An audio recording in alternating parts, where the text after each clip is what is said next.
뒤에서 설교를 하고 있는 중입니다. 유아실에서 설교를 저보다 먼저 시작한 우리 아기가 나중에 목사님이 되려나 벌써부터.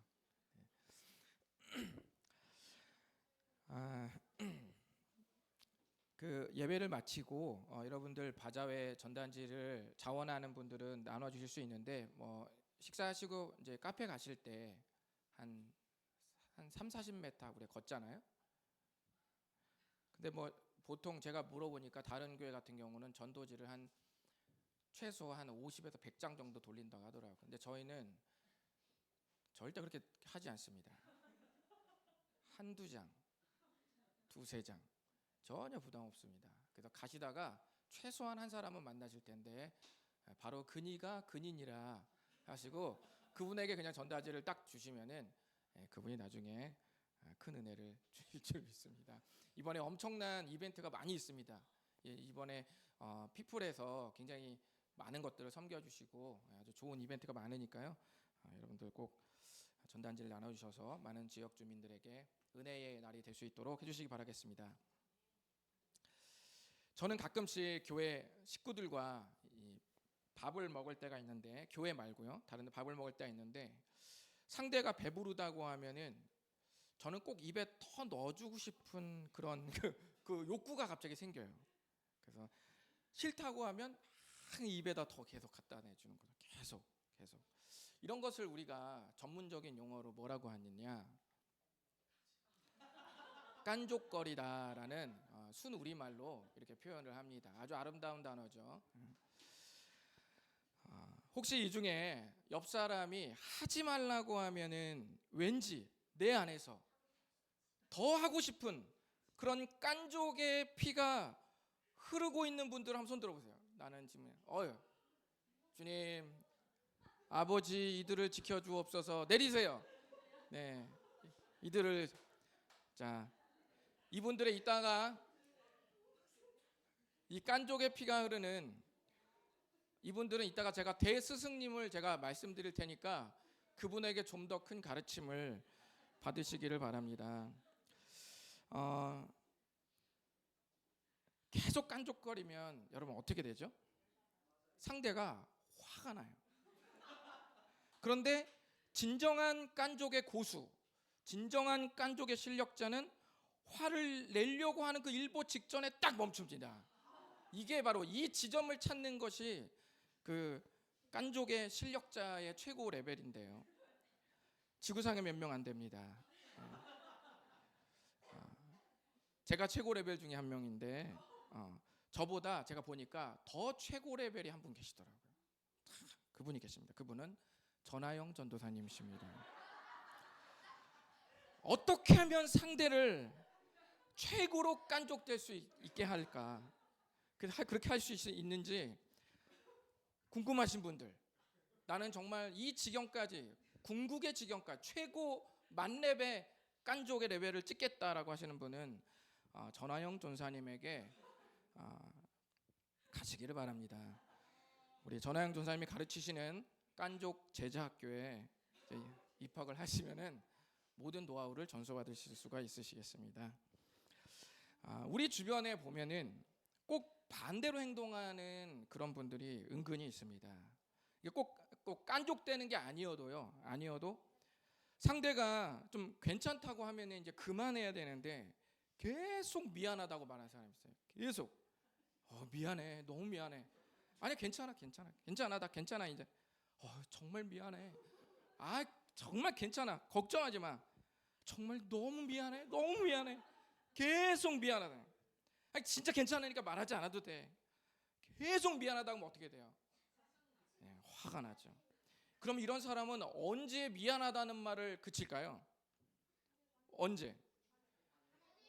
자기 마음이 괜찮다고 생각할 때 그칠 겁니다.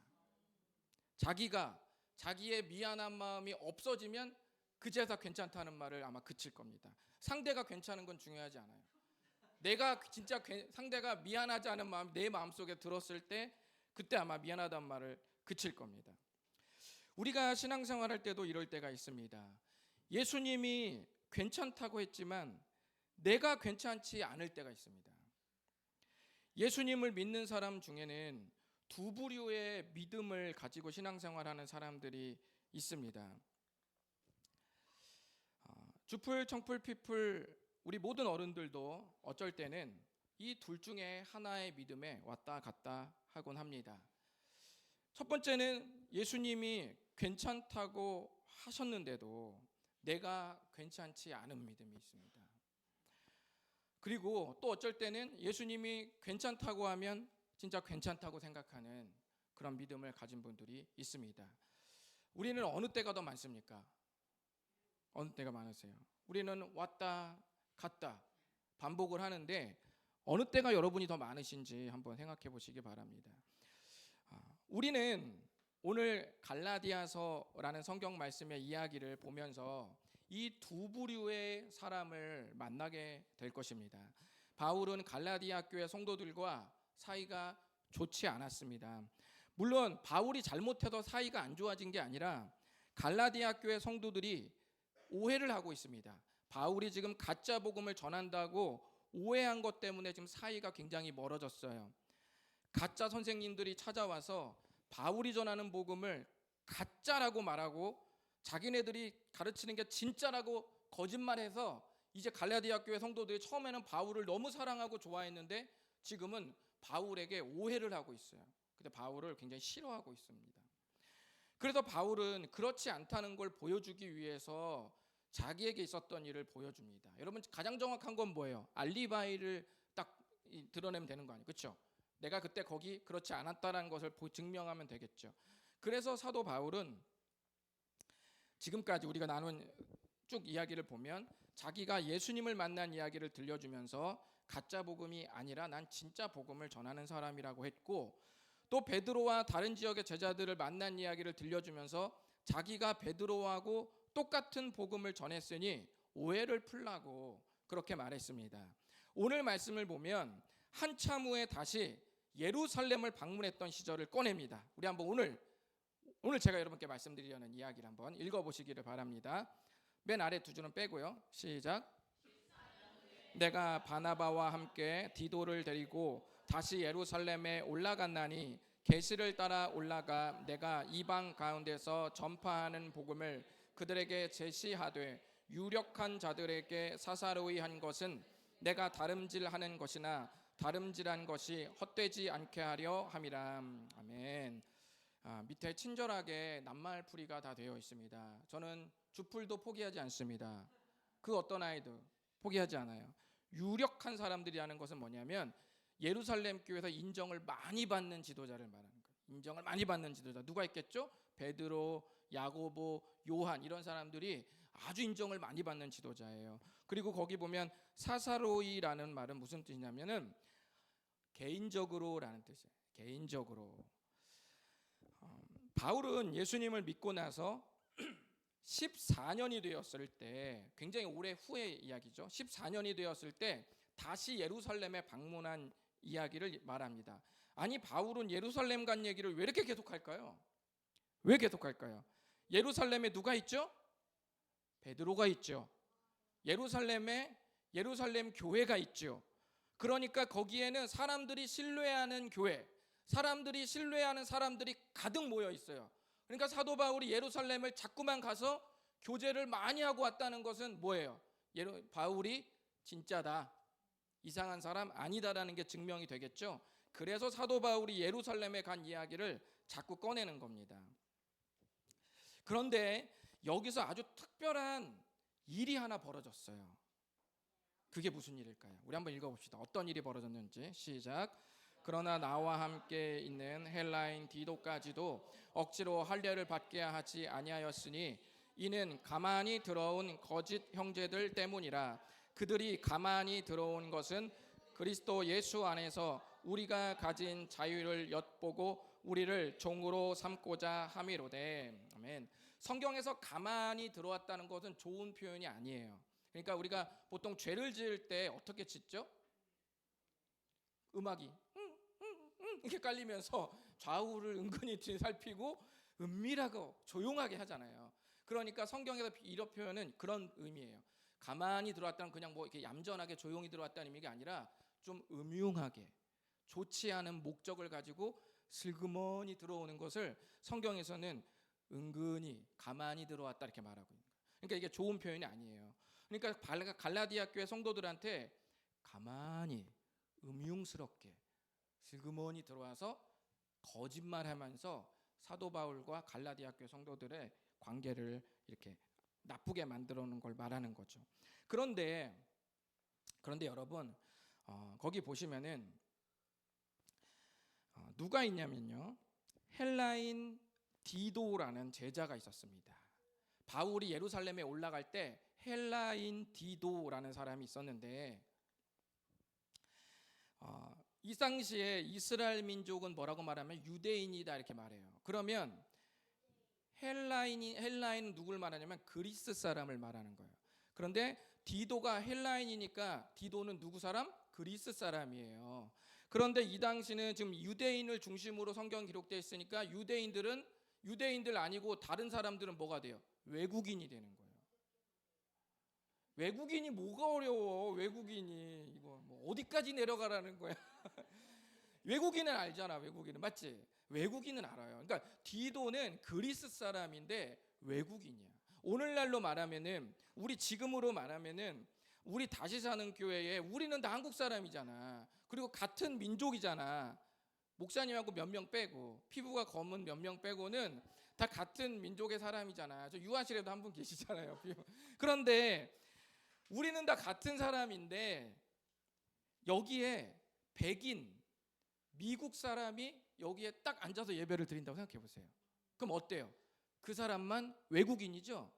그러니까 유대인들 중에서 사도 바울이 데리고 있는 제자 중에서 디도라는 그리스 사람이 있는데 그 디도는 외국인이란 말이에요. 제자 한 명이 외국인이라는 그 뜻입니다. 지금부터 주풀, 청풀 친구들은 조금 집중을 더 하셔야 되는데요. 자, 지금부터 말씀드릴게요. 이 시대에 이스라엘 유대인 남자들은 전부 할례를 받았습니다. 이스라엘 남자들은 전부 할례를 받았는데 할례가 뭐냐면 말하기 좀 거시기한데 딱 한 번만 말할 테니까 잘 들으세요. 아셨죠? 네. 할례가 뭐냐면 남자의 성기의 껍질을 잘라내는 것과 같은 의식이에요. 힘들다. 민구 전사님이 귀에다가 조그맣게 얘기해주세요. 쌍기역 치읓으로다가 딱 얘기해 주십시오.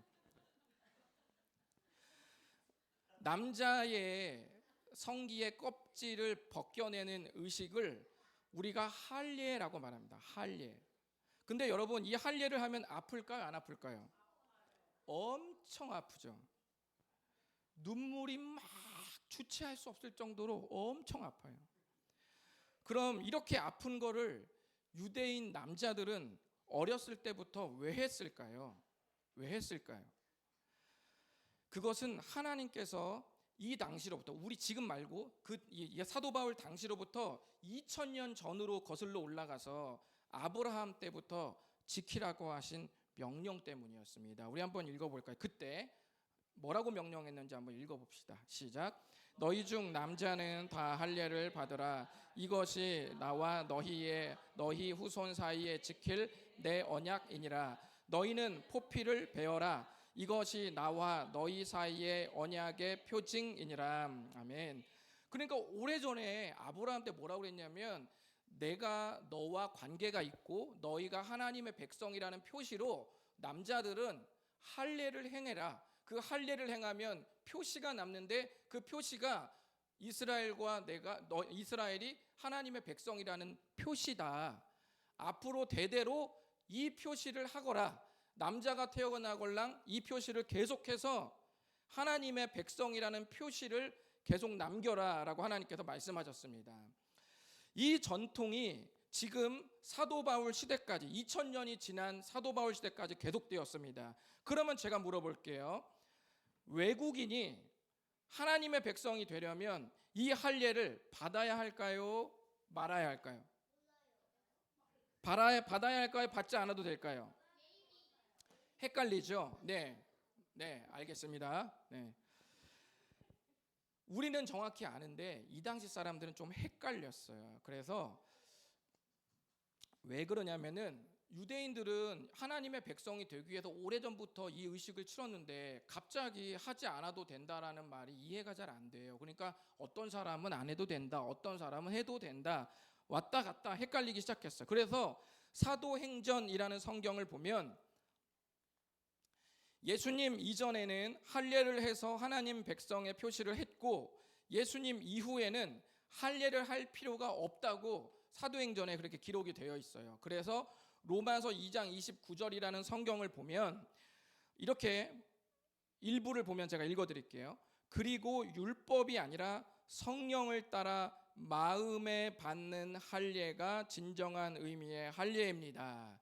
예수님 시대에 이제 우리는 밖으로 할례를 실제 의식을 해서 하나님 백성의 표시를 내는 게 아니라 예수님을 믿는다는 고백이 우리 마음의 고백이 하나님 백성의 표시가 됐다라는 거예요. 그것을 마음의 할례, 이젠 진짜 받지 않아도 되는 거죠. 아픈 의식을 할 필요가 없는 거예요. 그래서 예수님 이후부터는 그게 없어진 거예요. 이해되시죠? 자, 그런데 다시 오늘 갈라디아서 말씀 보시면 어떤 사람들이 자꾸 외국인 이 디도라는 제자한테 할례를 자꾸 받으라고 말하는 거예요. 아까 외국인 사도 바울의 제자 있었잖아. 제자. 그러니까 모르면 계속 물어봐. 괜찮아. 그러니까 외국인 제자 디도한테 누군가가 할례를 자꾸만 또 받아. 예수님을 믿는데도 또 받으라고 자꾸 말을 하는 거예요. 이 사람들은 예수님을 믿는 것 갖고는 구원을 받을 수 없다고 말했어요. 그것 가지고는 안 되고 할례 의식을 또 해야 하나님의 백성이 된다고 했습니다. 그러니까 우리는 그동안 가짜 복음과 진짜 복음의 차이를 배웠습니다. 예수님께서 나의 죄를 대신해서 십자가에 달려 돌아가신 것으로 모든 게 끝난 거예요. 그거 외에는 다른 게 없습니다. 그것을 고백하는 게 진짜 복음이고, 그게 아니라 예수님의 우리 위해 십자가에 죽으신 것 말고 뭔가를 조금이라도 더 해야 구원을 받는다고 가르치는 사람들은 전부 가짜 복음이었어요. 그러니까 여기 이 사람들은 진짜예요, 가짜예요?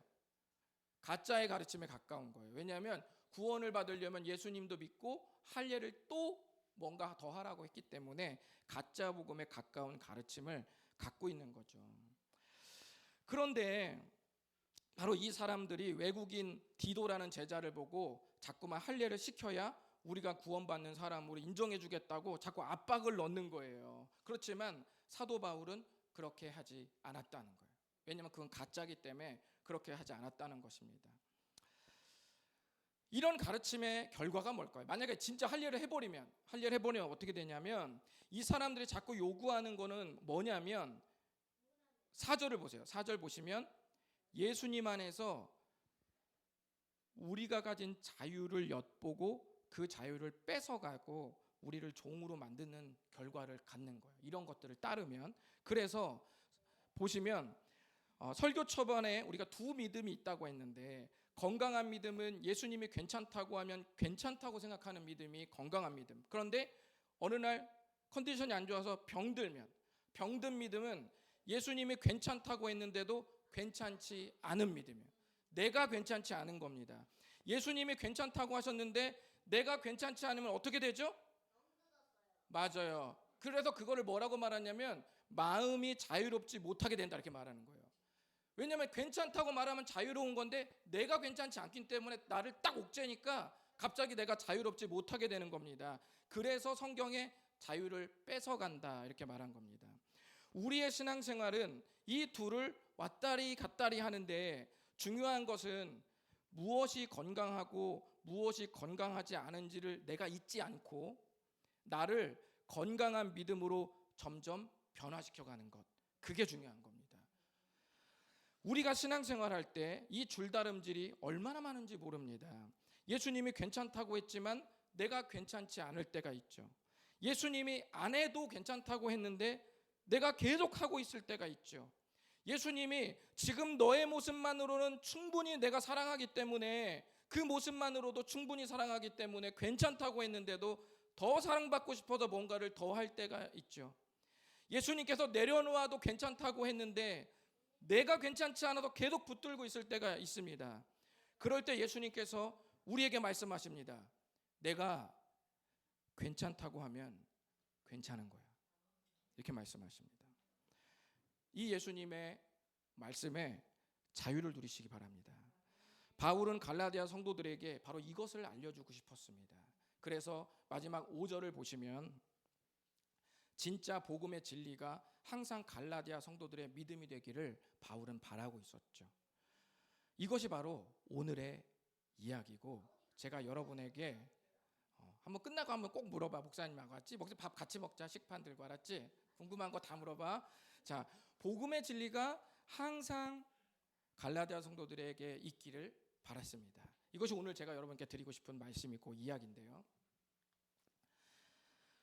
아는 분도 계실 텐데 2016년에 개봉한 마인이라는 영화가 있습니다. 마인이라는 뜻은 뭐 나의 것이라는 의미도 있겠지만 지뢰라는 뜻도 있습니다.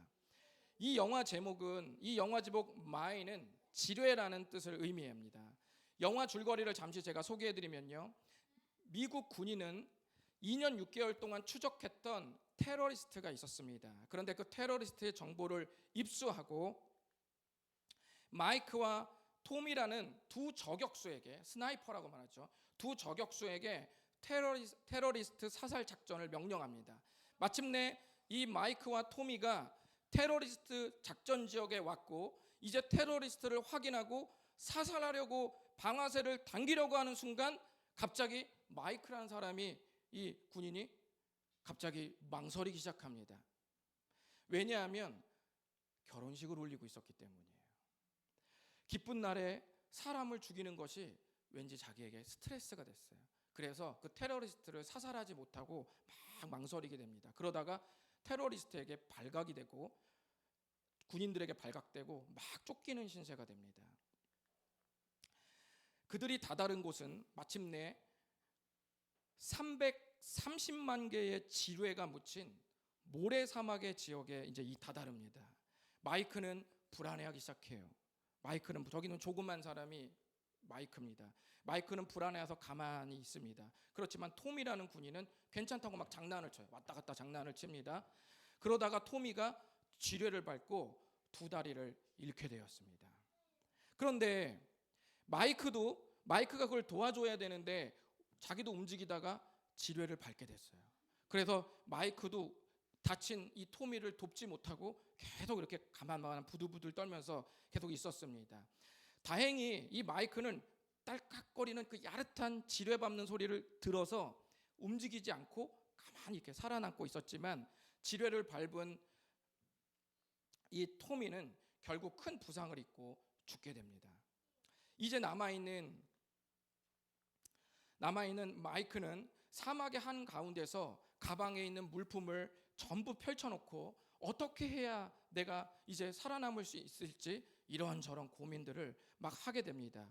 그런데 그 와중에 모래폭풍이, 사람을 날려버릴 만큼의 강력한 모래폭풍이 막 오기도 합니다. 그래서 마이크의 생명을 위협하기도 하죠. 간신히 총을 땅에 딱 묶고, 총과 칼을 딱 묶고 몸을 지지할 수 있어서 간신히 버틸 수 있었지만 이제 식량이 없고 물을 마시지 못하게 되자 이제 마이크는 점점 입이 마르고 아무리 영양이 이제 충족이 안 되니까 환청과 환각에 시달리기 시작합니다. 막 보이지 않던 막 사람이 보이고 애인이 보이고 막 돌아가신 어머니가 보이고 막 눈에서 환청과 환각이 막 왔다 갔다 하게 돼요. 시달려요. 무려 50시간 넘게 같은 자세로 버티면서 이제 한계에 다다릅니다. 그런데 그때 사막 저편 마을 사람에게서 온 것 같은 정체 모를 사람이 와서 계속 마이크에게 뭐라고 말하냐면 발을 떼서 움직이라고 말을 합니다. 발을 떼서 움직여라. 마이크는 지뢰를 밟아서 절대 움직일 수 없다고 말합니다. 그러면데도 이 정체 모르는 사람은 너는 움직여야 된다. 발을 떼서 움직이라고 계속 말을 합니다. 그런데 바로 그때 한 발자국도 떼지 못하고 망설였던 마이크에게 지나간 순간에 여러 순간들이 막 떠오르기 시작합니다. 그런데 그 지나간 순간 동안에 위기 때마다 한 발자국도 떼지 못했던 과거와 사막에서 지뢰를 밟고 한 발자국도 떼지 못하는 지금과 아주 똑같았음을 발견했어요. 이제 그는 자기 위치를 구조대에게 알리기 위해서 마지막 선택을 해야 합니다. 그러기 위해서는 발을 떼야 됩니다. 그래서 자기는 발이 잘릴 각오를 하고 발을 떼려고 마음을 먹습니다. 발이 잘려나갈 위험을 무릅쓰고 발을 사막의 그 지뢰의 밭에서 딱 떼는 순간 폭발음은 들리지 않았습니다. 알고 보니 마이크가 밟은 것은 지뢰가 아니라 장난감 병사가 담긴 깡통이었어요. 사실 그 발은 떼어도 괜찮았던 겁니다.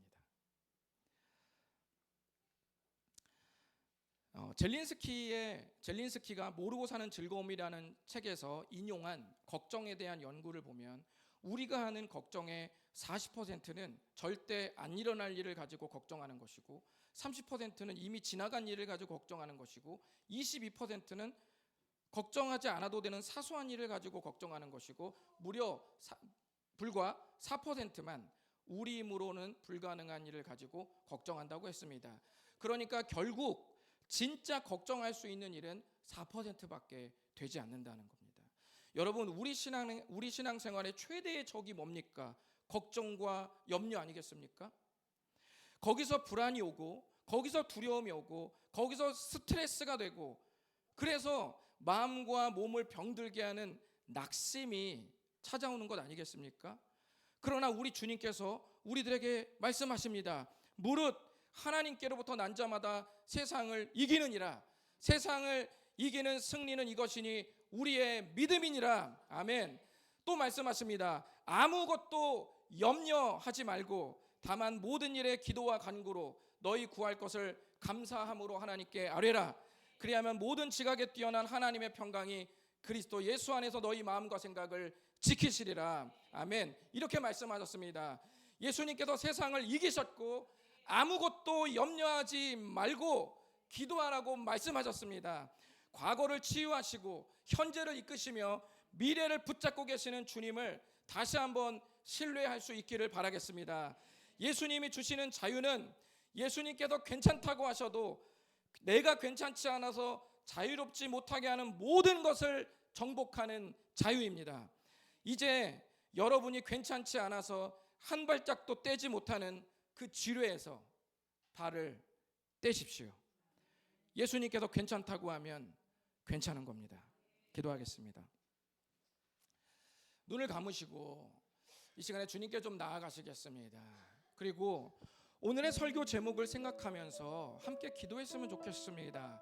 예수님께서 괜찮다고 하면 괜찮은 겁니다. 성경에 약속이 있습니다. 그것은 다른 이들을 향한 약속이 아니라 바로 저와 여러분들을 향한 하나님의 약속입니다. 그리고 예수 그리스도의 십자가의 피값으로 확증하고 확실하게 말씀한 약속들입니다. 이 약속들은 전부 우리들에게 뭐라고 말씀하냐면 괜찮다고 말씀하십니다. 예수님께서 괜찮다고 말씀하시면 괜찮은 겁니다. 여러분, 예수님이 말씀하셔도 내가 괜찮지 않아서 불안하고 또는 내 자유가 빼앗긴 것 같은 삶을 살고 있다면 오늘 이 시간 기도하시면서 주여, 내가 예수님이 괜찮다고 할 때 괜찮다고 생각하는 믿음을 갖게 하여 주시옵소서. 이 시간 다 같이 기도하시겠습니다. 하나님 아버지 감사합니다. 오늘 이 시간에 주님께 나아갑니다.